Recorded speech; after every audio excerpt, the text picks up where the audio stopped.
Hello, this is Paul with The Collector's Escape. Today we're going to talk about Pulp Fiction magazines. Now, Pulp Fiction magazines have been around since the early 1900s and all the way up to current day.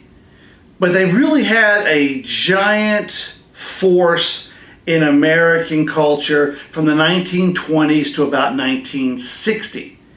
And we did a big Pulp Fiction book hauls, actually a auction that I won. And we want to show you several 1950s and very, very early 1960 Pulp Fiction. But here's a little bit of educational information you can take with you if you've never seen these.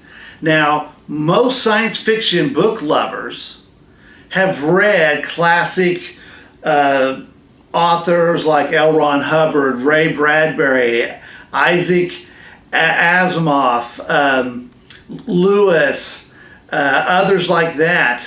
And those guys had tremendous book winners, many great books, and then their books were made into movies. Sometimes they helped direct those. But when they first started out, they were Pulp Fiction writers. And these were writers that wrote for like 1 penny, 2 penny, 3 pennies a word. And they would write tremendous volume to make just barely a living. And so the average Pulp Fiction writer would write 100,000 words a month, over 1 million words a year. They would write so much on their typewriters that they didn't even tear off the paper. They would get giant reams of paper so they could just keep typing. These same authors, and we're talking about Ray Bradbury and L. Ron Hubbard, and these would write under 10, 12, 13 different pen names. They would write Western, they would write romance, action adventure, mystery, horror, science fiction, everything to be able to write enough to make a living. One of the other interesting things about the Pulp Fiction magazines is they're really colorful, really creative covers.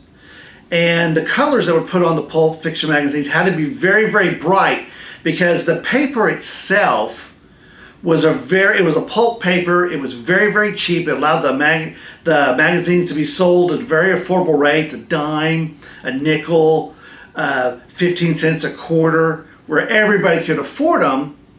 But if you had dull looking colors on your covers, they would fade out. And so they had to make them bright and garish. And for me, that's awesome. The other awesome thing for me is that though I've been reading science fiction books since the 70s and 80s, I had no idea all these wonderful stories existed. And I had no idea all of these decades full of awesome covers. Let's show some of them to you right now. One of the things I found very interesting with these 1950s, like here is a 1950s Pulp Fiction magazine, is just how sexy the women are. They're voluptuous, which is all right by me, but also it is a tendency for the 1950s. But a lot of these 1950s covers, here's another one, you know, I'm surprised that they were allowed to go into print, but they made them seductive, they made them eye-catching, they made them where people wanted to pick them up and read what was going on, what was happening with these stories. Let's pull in on some of these authors here. Very interesting covers. Very interesting. Amazing stories here. We see Edgar Rice Burroughs in there. Ray Bradbury in there. Just amazing amounts of authorship. Now we have, if you want to share these awesome covers in postcards, especially for Christmas or holidays, we have them below, and people will be like, wow, where did this come from? I haven't seen it. Well, it may have come out in 1939, 1940. It may be like this picture here. This awesome catcher of the spaceman riding the asteroid. And so this was a a neat aspect. About 1960, a culmination of several factors, radio, but television really catching on and getting bigger. The fact that a lot of the authors now could move to dime novels and get larger royalties and bigger advancements, it started to really impinge on the pulp fiction world. And then unfortunately, because the paper was made cheap, these pulp fiction magazines, they don't hold together real well. And there were several paper drives throughout the country that people donated, probably for good reasons, tons and tons of these pulp fiction magazines for the paper drives, and they went away. So they're harder and harder to find. Now, when I look at purchasing these, I look at my own enjoyment.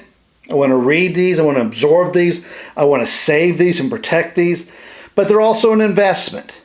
I purchased this whole lot here for $32, and that was shipping and handling and everything. And that brought them out to about $2 a piece.